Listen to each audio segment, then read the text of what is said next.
Hello everyone, my name is Danny and welcome to another Pixels video.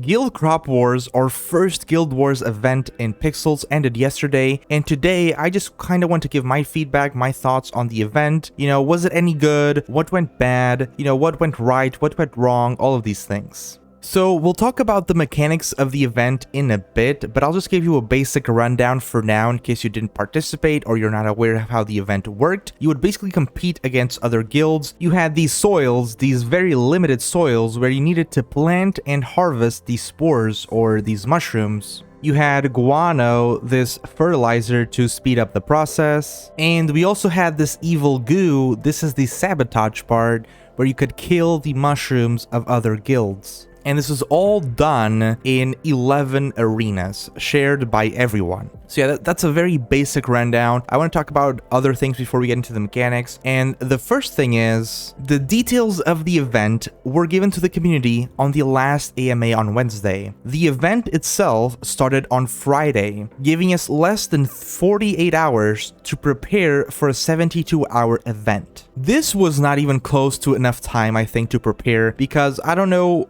who of you watching were like organizing or, being part of the recruiters of your guild, but you gotta understand, this was a big event involving a lot of community members. And it was community members also just planning who's participating in their own guild, right? Organizers needed enough time to kind of just talk to everyone, like, are you joining or you're not joining? At the end of the day, this is a game. We all have our own real lives to also, have responsibilities and, just things planned with things we need to do. So we kind of need to talk to everyone and see if they're joining, if they're not joining, how long, if they are joining, how long are you going to play? How much are you available? It didn't also give us enough time to maybe talk to other people from other guilds, for maybe form alliances, or I had someone suggest that we just kind of merge into a new guild that's a bit bigger so you can participate in a bigger bracket, things like that. In my opinion, an event of this scale that requires a lot of planning as well from the community side, we should be given maybe 5 to 7 days to prepare. I think that's a pretty good amount of time. So one thing I mentioned were brackets. So basically how it worked, depending on how many members you had participating in your guild, you would be put in one of 3 brackets: the 0 to 30, which is the lowest one, 31 to 69, the middle bracket, and 70 plus for the higher bracket. We'll get into that in just a little bit, but the way you knew how many people,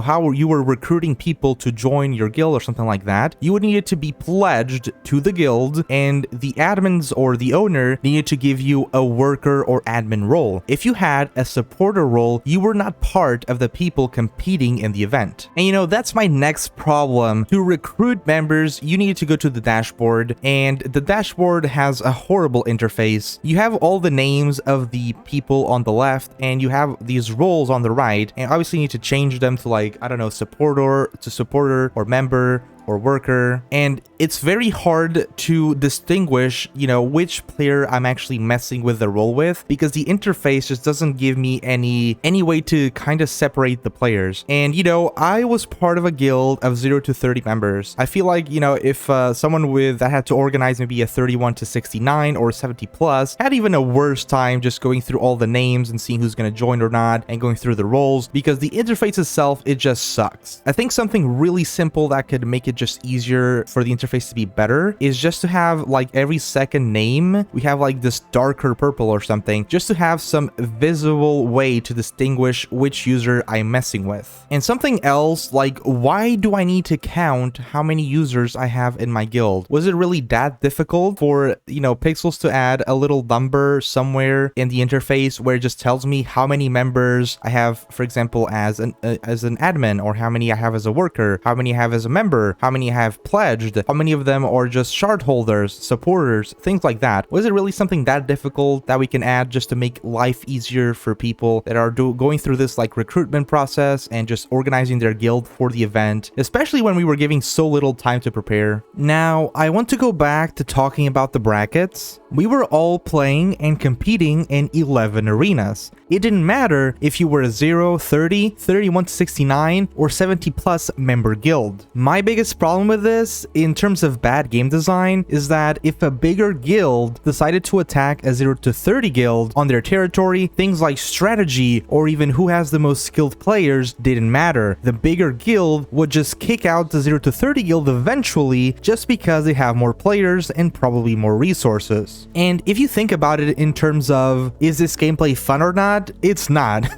Let me give you an example. If a 0 to 30 guild invades another 0 to 30 guild, it's a completely different story. You have the same amount of players. Obviously, you can still have different amount of resources, but you can fight them. This becomes more fun because the fight itself is fair. It isn't about who has the bigger numbers anymore. It's who can attack or defend better in terms of strategy and skill. There's also the mystery of who will come on top, which creates excitement, stress, an intensive environment, and ultimately fun. But if a 70 plus guild invades a 0 to 30 guild, it's just unfair and it's not fun for either side. We all just know that eventually the 70 plus guild will kick the 0 to 30 guild. We don't have this type of fairness in the fight itself. Strategy and skill doesn't matter. It's all about just having a bigger number, which is also not really exciting or fun for the 70 plus guild, to be honest. If Pixels was able to identify that guilds needed to be in different brackets for leaderboard rewards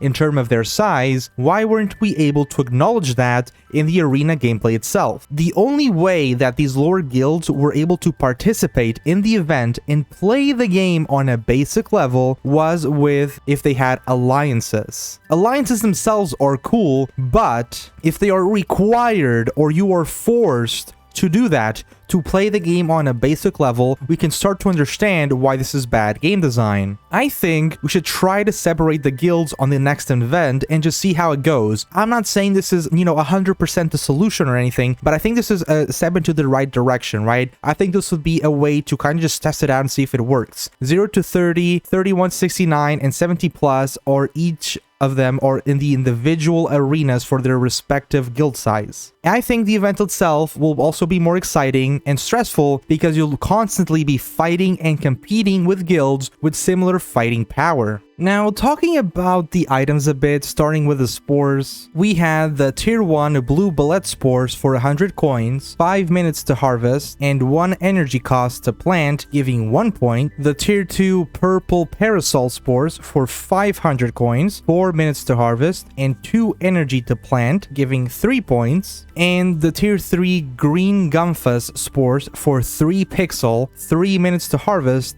and 3 energy to plant, giving 5 points. I think the stats overall are fine. I just think it's very outrageous for these green ones to cost 3 pixel. If we're thinking about this in terms of the player's mentality, when they see that the tier 2, the purple spores, is 500 coins and gives 3 points, and then these tier 3 ones give 5 points and cost 3 pixel, I think about like 95% of the people competing just said, hell no, I'm just gonna buy the purple ones. This is not really what you want. You want the item to be enticing for someone to go to the shop, and when they're about to buy more spores, they have this doubt, should I buy the green ones to get some more points? And if you think about this as well as from a last day perspective, when people are a bit more desperate for points to have a higher rank, when they go to the shop, it's gonna feel even more enticing to buy the pixel one to give more points in the shortest amount of time. The moment you put 3 pixel on it though, I feel like most of the players just disconnected from even thinking about buying the pixel spores in the first place. In my opinion, this should be 1 pixel, to be honest, or max 2 pixel. I still think that's a bit much. They also have the possibility of maybe making these green ones give more points, but I think just having them at 1 pixel would be better. This will also depend, right? Did the 5% of whales that bought a lot of green gumphus spores, was this more pixel burned than maybe having the 95% of the community also join and just buying it at 1 pixel? They have the data to determine that, so it's up to them at the end of the day. Up next, we have the Void Bat Guano. The tier 1 guano costs 100 coins. It gave you a small boost to harvest speed. I never ended up using these ones, so I'm not sure how much they actually cut down on the harvest speed, but yeah, it also costs 1 energy to use. The tier 2 guano costs 300 coins. It had an average boost to harvest speed. I remember using this a little bit on the purple simple ones, which is 4 minutes. And just by using one, they went to 2 minutes. So I think that's already pretty good. And this costs 3 energy to use. And the tier 3 guano, I never ended up using this personally. It costs 1 pixel and has a super boost to harvest speed, and it costs 5 energy to use. Overall, I have no problem with anything from the Void Bat guano. I think they did their job. I think the prices are correct. I think energy is also pretty good. Next up, I also want to mention the Void Burst energy drink. This cost 1 pixel and gave you 500 energy. A lot of people in the community were like,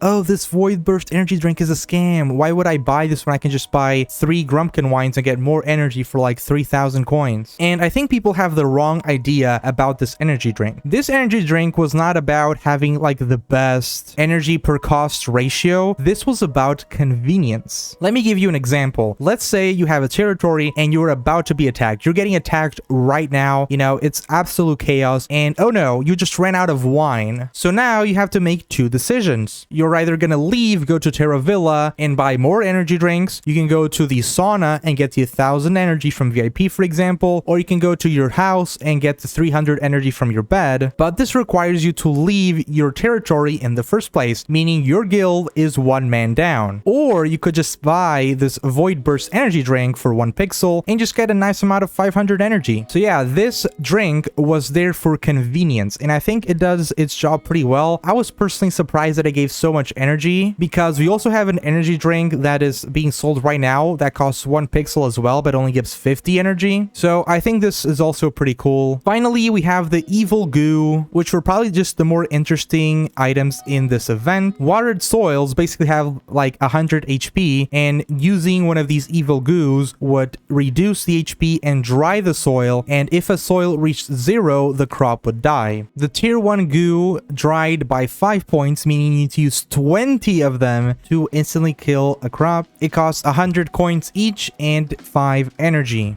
The tier 2 goo would dry by 15 points, meaning that you need to use 7 of them to kill a crop. It costs 350 coins and 7.5 energy. The tier 3 goo dries by 50 points, using 2 of them will kill a crop. It costs 2.5 pixel and 10 energy. Players can also just re-water their crops after goo has been used as a defense mechanism. A lot of people were complaining that, you know, the watering can was really OP, and while it's true, it should be like that. The guild that is invading should have a disadvantage because they are going into the territory of a guild that has already conquered that territory, right? The defending guild should have the advantage, in my opinion. I think my biggest problem is that the watering can was very low energy requirement, 0.5 per watering, right? While these goo cost 5, 7.5, and 10 energy. What I was thinking could be a decent solution is that we have specific watering cans for this event as well. You would obviously only need to buy 1 of each, but you would have like the basic watering can that, you know, heals a little bit and costs 0.5 energy. You have the middle one, and then the pixel one, which would be the tier 3 one. Costs pixel, right? Heals the crop more when watering, but also costs more energy. I think this would balance the watering versus goo gameplay a little bit, but I still believe the watering can should have an advantage over the goo. Now, talking about the goos themselves, the tier 1 goo is completely useless. To kill a crop, you need to use 20 of them, basically costing 2,000 coins and 100 energy, and you need to use 20 of these on a soil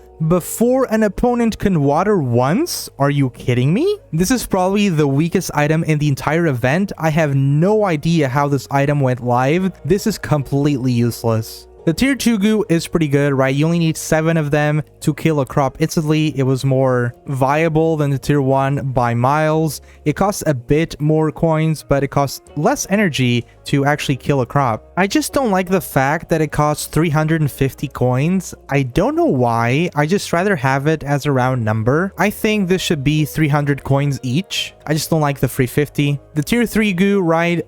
2 of them to instantly kill a crop. The cost is 2.5 pixels, so you would need 5 pixels to kill a crop, and this would cost 20 energy. Again, I think tier 3 goo is pretty nice, probably the most overpowered item, below the watering can of course. And again, I just don't like that it costs 2.5 pixel. I hate this idea that we also have like in the taskboard tasks that, I don't know, give me 60 popberry for 0.5 pixel. Can we just have round numbers? I feel like no one likes these 0.5 or 0.1 pixel tasks. Just give us a round number. I think this should just cost 2 pixel and it would be great. One thing I saw also people complaining was that the tier 3 goo should be able to kill full harvested mushrooms, and this makes absolutely no sense. When a crop is fully harvested, you cannot use water on it. If you cannot defend the crop, you should also not be able to attack it. The main reason why people were like suggesting this idea that became quite popular right now, and some, you know, big creators were talking about this and giving this as a possible idea, was because the crop took too long to kill. I think the best way to fix this, the moment a mushroom was finished and available to harvest, it should immediately go into a cooldown to die of 5 minutes. I think in this event we had like a 4 or 5 minute timer, and then it started the cooldown of it dying, which was 6 minutes. That was just too long. That's why people wanted like the tier 3 goo to kill the fully harvested crops. I think this is a bad idea. I think the mechanics in general are pretty good, and again, if you cannot defend the soil, you should also not be able to attack it, even if you buy the pixel goo. So I firmly believe the best solution would be to just give a shorter living time of these spores in the next event. You also needed a pickaxe for this event. To enter certain areas, you needed to, you know, use your pickaxe on a rock, and funny enough, you could also use the watering can on the rocks so they grew faster and it would stop people from entering. I just think overall this event had some really good mechanics. I think the mechanics are a lot of fun. I still think some items need some tweaking in terms of like pricing, or, you know, making the tier 1 goo actually a viable item instead of this useless thing that no one will ever use because it just sucks. But yeah, I feel like the mechanics were fun, they were creative, and they were interactive. One of the main things I was saying in my last video is that even though Pixels has a big community and you see so many players with different avatars all around you, it's a very lonely game. You're just kind of grinding alone, you don't interact with anyone, even people from your guild. And one crucial thing that was missing is interactability, and this event provided that. I've never seen people interact so much in Pixels before this event. There was people, you know, just talking, you made new friends, you made new enemies, there was just banter, trash talking, strategy. I feel like the idea of this event and the mechanics overall were pretty good. Another thing that I think was pretty bad was the duration of the event. It was 72 straight hours.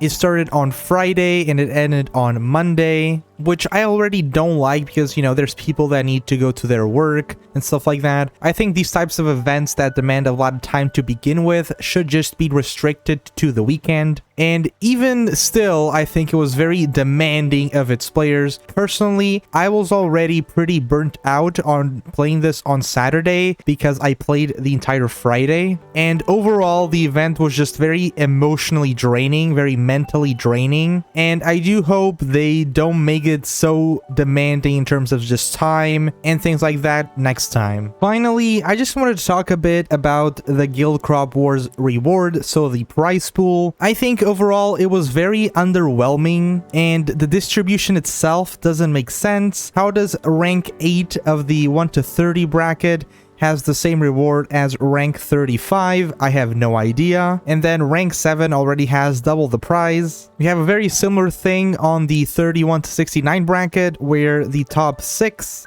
gets the same as rank 16.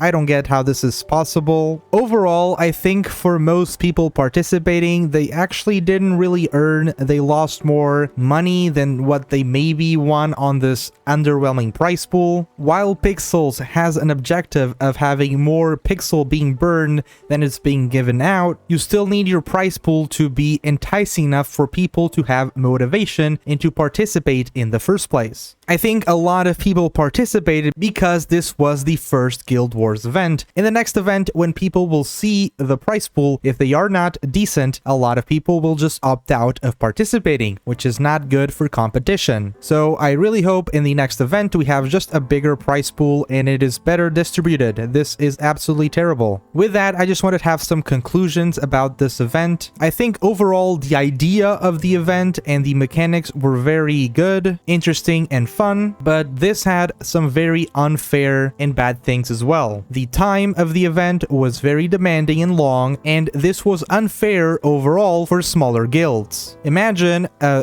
30-member guild trying to participate in a 72-hour event compared to a guild with, let's say, 120 members where they can rotate between time zones. And not to mention, of course, these 120 members could just invade the territory of a smaller guild and just easily take over. We have some items that make absolutely no sense, like the tier 1 goo, and of course a prize pool where people legit feel scammed. But overall, for a first event, I think this is going to the right direction. But we have reached the end of this video. If you made it to the end of the video, thank you so much for watching. I really hope you did enjoy it, and I will see you on the next one. Bye bye.